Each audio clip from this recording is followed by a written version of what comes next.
नाही, आम्हाला तर आनंद आहे. मी कोणीही उमेदवाराला कमकुवत समजत नाही.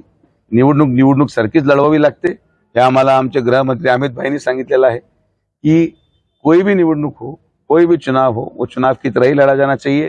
समोर कोण उभं आहे याच्याशी आम्हाला काहीही इंटरेस्ट नाही. आम्ही जनतेपुढे आम्ही जे केलेले कामं आहेत ते घेऊन आम्ही जात आहोत. आमच्या पाठीमागे महायुती सरकार आहे, आमच्या पाठीमागे मोदी साहेब आहेत, आमच्या पाठीमागे फडणवीस साहेब आहेत, आमच्या पाठीमागे विखे पाटील साहेब आहेत.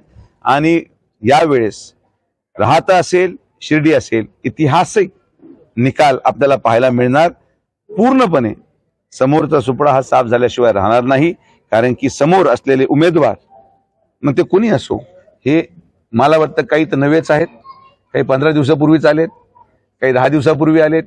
एक जण फक्त डायरेक्ट फॉर्म भरायला चाला शिर्डीमध्ये. तर आता या लोकांना शिर्डी माहिती असली पाहिजे.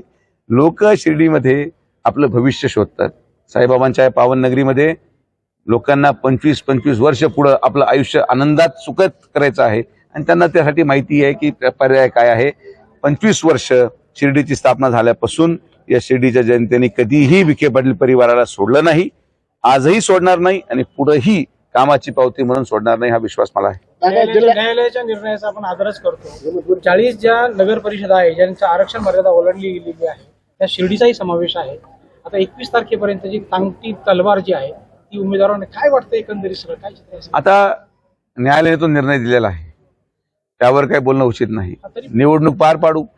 निवडणूक पार पाडल्यानंतर जर उद्या कोर्ट म्हटलं की परत निवडणूक घ्या, परत घेऊ.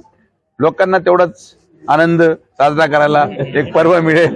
आणि शेवटी जे गोष्टी समोर आल्या आहेत त्या समोर आल्या आहेत आणि त्या पुढे घेऊन जायच्या आहेत. आज त्याच्यामधून माघार तर नाही. त्यामुळं बाकी सगळ्या लोकांना पण, जे समोरचे उमेदवार आहेत त्यांना पण माझी विनंती आहे, निकाल व्यवस्थित वाचा. निवडणूक परत महिन्याभरातच लागू शकते, हे लक्षात घ्या. त्यामुळे आम्ही तर काही टेन्शन मध्ये नाही आहोत. आम्हाला आमच्या मनामध्ये पाप नाही, आमच्या मनामध्ये स्वार्थ नाही. निवडणूक दर 3 महिन्याला लागली तरी आम्ही तितक्या सक्षमतेने उभं राहण्यात समर्थ आहोत.